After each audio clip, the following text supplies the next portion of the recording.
Hello everyone, welcome to Sneha Pipariya channel. આજે આપણે બનાવીશું અમદાવાદની ફેમસ ઘૂઘરા સેન્ડવિચ, જે બહાર લારી પર મળે છે તેના કરતાં પણ સારી, ટેસ્ટી અને હેલ્ધી એવી સેન્ડવિચ આપણે બનાવીશું. તો ચાલો આપણે સ્ટાર્ટ કરીએ. તો સૌપ્રથમ આપણે ઇન્ગ્રીડિયન્ટ્સ જોઈ લઈએ. તો અહીંયા મેં બ્રેડ લીધી છે, મેં નોર્મલ બ્રેડ લીધી છે, તમે કોઈ પણ બ્રેડ લઈ શકો છો. માખણ લીધું છે, કેપ્સિકમ, કેબેજ અને કાંદાને મેં બારીક સમારી લીધા છે અને ત્રણેયનું પ્રમાણ મેં સરખું લીધું છે. અને 1 ચમચી જેટલું ચીલી ફ્લેક્સ લીધા છે.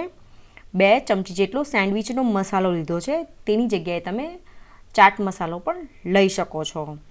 અને અહીંયા મેં મરીનો ભૂક્કો લીધો છે. ટેસ્ટ અકોર્ડિંગ મીઠું જોઈશે આપણને. હવે આપણે ગ્રીન ચટણીના ઇન્ગ્રીડિયન્ટ્સ જોઈ લઈએ. તો અહીંયા મેં લીલા ધાણા લીધા છે અને ધાણાથી અડધો એવો આપણે પુદીનો લેવાનો છે. પુદીનાના પાન લીધા છે. 2 મોટા મરચાં લીધા છે. 2 તીખા મરચાં લીધા છે. લસણ લીધું છે, તેને તમે સ્કીપ પણ કરી શકો છો. આદું લીધું છે અને લીંબુ લીધું છે. 2 ચમચી જેટલા ડાળિયા લીધા છે. મરીનો ભૂકો લીધો છે અને ટેસ્ટ અકોર્ડિંગ મીઠું જોઈશે આપણને. તો આટલી સામગ્રી મેં ગ્રીન ચટણી બનાવવા માટે લીધી છે. તો અહીંયા આપણે એક મિક્સીનું જાર લઈ લેવાનું છે અને તેમાં સૌપ્રથમ આપણે ધાણા એડ કરી દેવાના છે. અહીંયા હું ધાણા કટ કરીને એડ કરું છું અને પુદીનાના પાન એડ કરવાના છે, જેથી ચટણીમાં મસ્ત ગ્રીન કલર આવશે.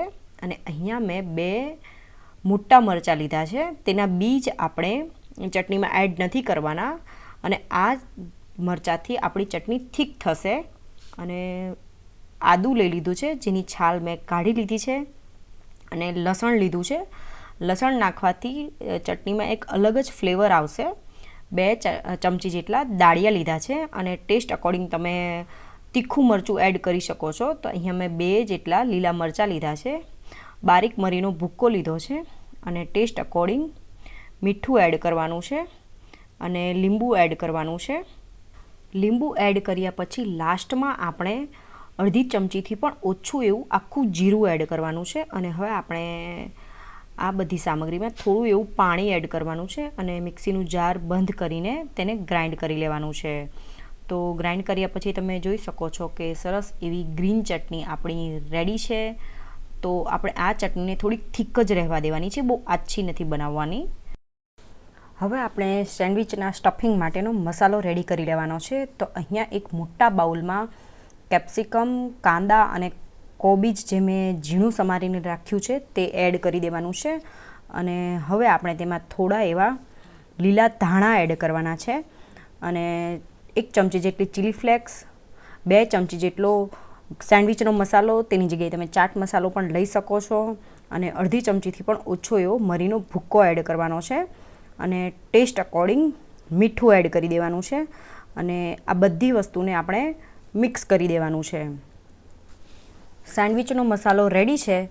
તો હવે આપણે બ્રેડ લઈ લેવાની છે. તો મેં અહીંયા 5 નંગ જેટલી બ્રેડ લઈ લીધી છે. અને અહીંયા હું તમને 2 રીતથી સેન્ડવિચ કરીને બતાવીશ. એક આપણે જે સિમ્પલ સાદી રીતથી કરીએ એ, અને એક ગ્રીલ સેન્ડવિચ ટાઈપ 3 લેયરવાળી સેન્ડવિચ આપણે બનાવવાની છે. તો અહીંયા 5 નંગ જેટલી બ્રેડ લીધી છે અને તેના પર આપણે બટર લગાવી દેવાનું છે. તો આપણે બધી બ્રેડ પર સારી રીતે બટર લગાવવાનું છે. બટર લગાવવામાં કચાશ બિલકુલ નથી રાખવાની. અને પછી આપણે આ બ્રેડ પર ગ્રીન ચટણી લગાવવાની છે. ગ્રીન ચટણીનું પ્રમાણ તમારે વધારે ઓછું કરી શકો છો, કારણ કે ગ્રીન ચટણીથી સેન્ડવિચમાં તીખાશ આવશે. તો હવે આપણે બ્રેડ પર આપણે જે મસાલો રેડી કર્યો છે તે પાથરી દેવાનો છે. તો અહીંયા હું બ્રેડ પર મસાલો પાથરી દઉં છું. અને આપણે જે સાદી સેન્ડવિચ કરવાના છે તેનો મસાલો હું પહેલાં પાથરું છું. અને તેની પર આપણે ચીઝ આવી રીતે ખમણી દેવાનું છે. અને હવે તેના પર થોડોક આપણે ચાટ મસાલો અથવા તો સેન્ડવિચનો મસાલો સ્પ્રિંકલ કરીને આવી રીતે સેન્ડવિચને કવર કરી લેવાની છે. તો એક ટાઈપની આપણી સેન્ડવિચ રેડી છે. તો હવે 3 લેયરવાળી આપણે સેન્ડવિચ બનાવીશું. તો આપણે અહીંયા 2 બ્રેડ પર મસાલો લગાવવાનો છે. બંને બ્રેડ પર મસાલો લગાવ્યા પછી આપણે બ્રેડ પર ચીઝ ખમણી દેવાનું છે. અહીંયા તમે માયોનીઝનો યુઝ પણ કરી શકો છો તમારા ટેસ્ટ અકોર્ડિંગ. તો હું બંને બ્રેડ પર ચીઝ ખમણી દઉં છું. અને હવે આપણે આ બ્રેડને એકની ઉપર એક એવી રીતે મૂકી દેવાની છે. જેવી રીતે આપણે ગ્રીલ સેન્ડવિચ બનાવીએ એવી જ રીતે આપણે મૂકી દેવાની છે. તો હવે આપણી આ સેન્ડવિચ પણ રેડી છે. તો તેની પર પણ હું થોડું એવું જે ઉપરની બ્રેડ છે તેની પર પણ હું થોડું એવું બટર લગાવી દઉં છું. તો હવે આપણે આ બંને સેન્ડવિચને શેકવાની છે. તો અહીંયા મેં સેન્ડવિચનું ટોસ્ટર લઈ લીધું છે. નોર્મલી ઘૂઘરા સેન્ડવિચ આ જ ટોસ્ટરમાં બનાવવામાં આવે છે. આ ટોસ્ટરને આપણે ગેસ પર ગરમ કરવાનું છે, એટલે કે આ સેન્ડવિચ આપણે ગેસ પર ગરમ કરીને બનાવવાની છે. જો તમારી પાસે આ ટોસ્ટર ના હોય તો તમે સેન્ડવિચને તવા પર શેકી શકો છો, ગ્રીલ સેન્ડવિચના મશીનમાં બનાવી શકો છો, અથવા તો તેને આપણે નોર્મલી જે ટોસ્ટર આવે તેમાં પણ તમે બનાવી શકો છો. તો અહીંયા હું સેન્ડવિચને ટોસ્ટરમાં મૂકી દઉં છું અને બધી બાજુ બટર લગાવી દઉં છું. તો અહીંયા હું ગેસની ફ્લેમ ઓન કરીને આ ટોસ્ટરને ગેસ પર ગરમ કરવા માટે મૂકી દઉં છું. તો અહીંયા એક વાતનું ખાસ ધ્યાન રાખવાનું છે, અહીંયા આપણે ગેસની ફ્લેમ એકદમ સ્લો રાખવાની છે અને આ મશીનને બંને બાજુ ફેરવવાનું છે, જેથી સેન્ડવિચ બંને બાજુ શેકાઈ જાય. તો એક સાઈડ આપણી સેન્ડવિચ શેકાઈ ગઈ છે, તો તેવી જ રીતે આપણે બીજી સાઈડ પણ શેકી લેવાની છે. તો હવે આપણી સેન્ડવિચ રેડી છે. તમે જોઈ શકો છો સરસ ક્રિસ્પી એવી સેન્ડવિચ રેડી થઈ છે. તો હવે આપણે 3 લેયરવાળી સેન્ડવિચ પણ આવી જ રીતે શેકી લેવાની છે. તો હવે આપણી બંને સેન્ડવિચ રેડી છે અને આ સેન્ડવિચ સરસ ક્રિસ્પી થાય છે. તો તમે એક વખત આ સેન્ડવિચની રેસિપી જરૂરથી ટ્રાય કરજો.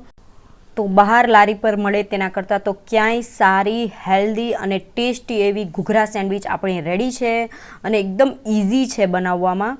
અને જો તમારી પાસે આ ગેસ પર બનાવાય એવું સેન્ડવિચ ટોસ્ટર ના હોય તો તમે તવા અથવા તો ગ્રીલ સેન્ડવિચના મશીનમાં પણ બનાવી શકો છો. તો તમે એક વખત આ મારી રેસિપી જરૂરથી ટ્રાય કરો અને તમને મારી રેસિપી ગમી હોય તો મને કમેન્ટ જરૂરથી કરજો. જો તમને મારી રેસિપી પસંદ આવે તો વિડીયોને લાઇક અને શેર જરૂરથી કરો, મારી ચેનલને સબસ્ક્રાઈબ કરો અને સાથે મને મારા ફેસબુક પેજ સ્નેહાપીપરિયા વ્લોગમાં પણ ફોલો કરો.